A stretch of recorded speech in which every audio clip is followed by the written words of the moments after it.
You've probably heard or read or seen dozens, if not hundreds, of talks, articles, discussions about balance. And most of those conversations focus on two things. They focus on time and money. Time and money are two of the most important resources in our lives. They're the two currencies that we spend to build wealth, to gain productivity, to create relationships. They're somewhat finite. You can create more and you can spend them. And there's a lot of focus on time and money. We have tools and technologies and processes, and we hire professionals, and we do all kinds of things to help us figure out how to manage time and money. But there's two problems that I see with the intense focus on time and money. And the first one is we tend to measure everything in terms of time and money. We tend to quantify everything we do, any endeavor, any idea of how much is it going to cost and how much is it going to make, how much time am I going to spend and how much time is it going to save me, and we use those as the primary measurements for a lot of the things and activities in our lives. But time and money are not the most important things for us to be working to achieve. They're tools. They're conduits. They're a means to get to the things that are important, but they're not what's important. Secondly, we tend to look at time and money as thermostats, but I really think they're thermometers. And let me explain that. A thermometer tells you the temperature. A thermostat sets the temperature. And we think of time and money as sort of the levers that we pull to build the life that we want. But I believe time and money and how we spend our time and money are indicators of the life that we have. They're not how we create our life, they're how our life is played out in front of us. And so when I think about a balanced life, time and money sit at the top of four layers of a balanced life. And they're sort of the surface. They're where your life is displayed, where it's played out, where we reveal what's going on in your life. The second layer, below time and money, the foundation of how your time and money is spent, is your decisions and commitments. The first step to managing your time and money, to managing how you spend time and how you allocate money, is managing your decision-making process. And in particular, managing the commitments that you make. When I talk to somebody whose calendar is out of control, they don't have enough time, I say it's not a time management issue, it's a commitment management issue. We overcommit ourselves, over-allocate ourselves, and we don't manage the yeses and the nos, and then we try to manage all the obligations that we have. Before you can manage your time and money properly, you have to manage your impulses, your emotions, how you give your word to people. I tend to be very reluctant to just agree to something very quickly because I want to be cautious. If you want to be a person of integrity, as I do, you have to manage your word in order to manage your time properly. A couple of tips I'll give you for making decisions and commitments really quickly. The first is, I heard a great definition of discipline one time, and it was, discipline is making a decision one time and never making that decision again.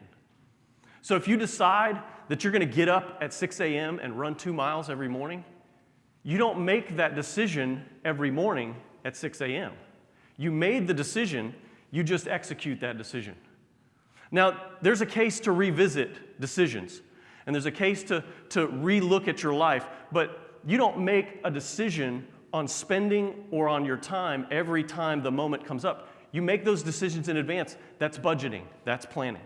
Second is to quit on purpose. Now, we hear things a lot, especially in the motivational speaking and business world, like never quit, never give up, quitters never win. And I say that's baloney. I'm a big fan of quitting. In fact, I think we need to be very intentional about quitting. Because the problem is we start more things than we can complete. And when we get over-allocated, we don't quit, we fizzle. How many of you are paying for a subscription to some service you haven't used in months? How many of you have a gym membership and you couldn't tell me the layout of that gym and where the equipment you're supposed to be using is. We commit to things and then we just kind of fizzle out, right? We're still on the roll, but we're not showing up to the meetings. We're still a member, we're still kind of in name a part of it, but if you ask somebody, they don't really know who we are there. And so my answer to that is on a regular basis, you need to look at your life and decide what things you need to quit intentionally. Cut them out so that they don't drain your time. If you've lost your passion for something, stop trying to do it half-heartedly. Quit on purpose. Be intentional about quitting, and you'll have more time and more money for the things you really do care about in your life. Decisions and commitments then have to be made based on priorities and relationships. Who and what are the most important things in your life? We have a problem when our stated priorities are out of line with our time and our money and how we spend those things. It creates confusion. It sends mixed messages to people. It creates anxiety in our lives. Somebody said, if you show me your calendar and you show me your bank statement, I will tell you a whole lot about yourself and what's really important to you. And so how we make decisions doesn't need to be based on just the facts at the time, the evidence, the opportunity. It needs to be based on some set of priorities and values that we've established. Who is in our life that is most important, and what are the things that we're trying to achieve? That will translate to decision making. That will translate to a good use of time and money. The last layer in this pyramid is your values and beliefs. And this really comes down to who you are. This is more a question of what is really core to who you become.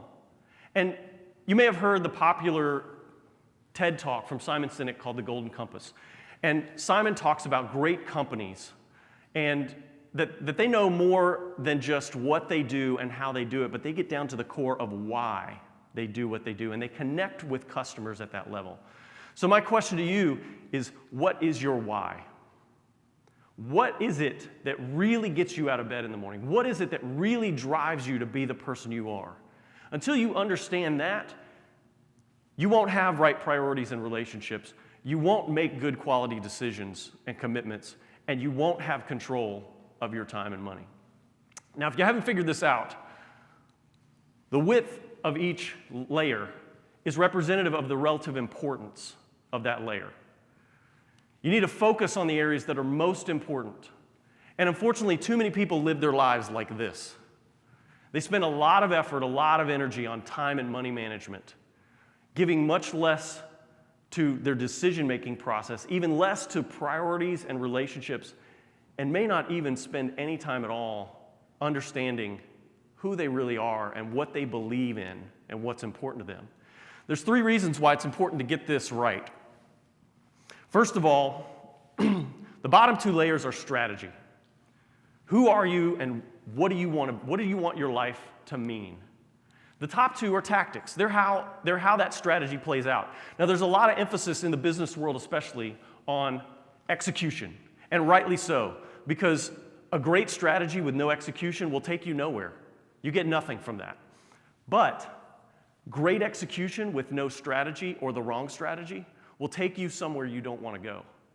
And I've talked to many business leaders, very successful executives, they've worked hard and they've accumulated wealth and they've built all kinds of things, but they get to a point in their life where they say, this is not what I wanted my life to be. And my answer is, you had great execution, you weren't working against the right strategy. Second reason why this is important is that 2 of these layers are internal.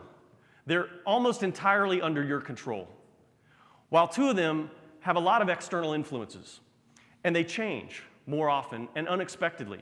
For instance, when I became a father, when my first son was born, I have 3 boys, my priorities and relationships changed. They had to.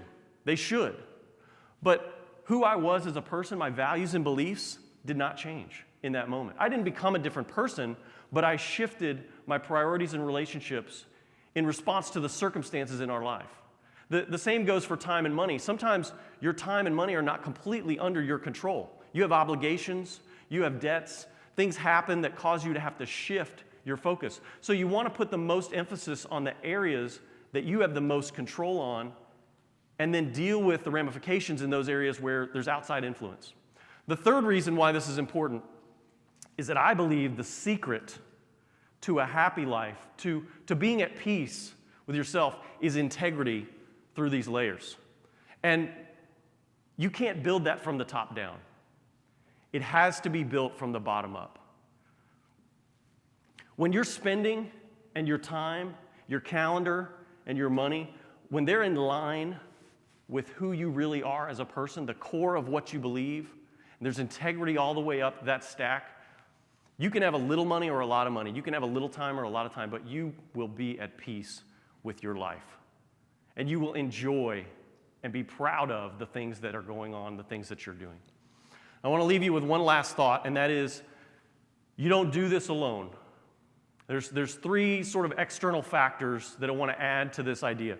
The first is wisdom. Who is speaking into your life?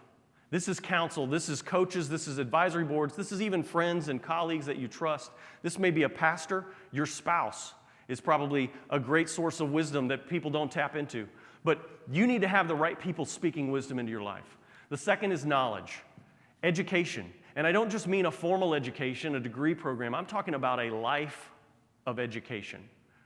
Reading, studying, listening to others, learning from people that are farther down the road than you, but gleaning knowledge should be a lifelong pursuit. The third is understanding, which I believe is divine influence in your life. And the sad truth is you can fill your life with knowledge and you can surround yourself with wisdom. But if you don't have a real understanding of who you are and who you were made to be and what your purpose is, it can all be for naught. It can go wasted. But when you really get alignment between your values and beliefs that translate to the right relationships and priorities, that affect your decision-making process and the commitments you make, and that leads to a proper, balanced management of time and money, you can build and maintain a balanced life. Thank you very much.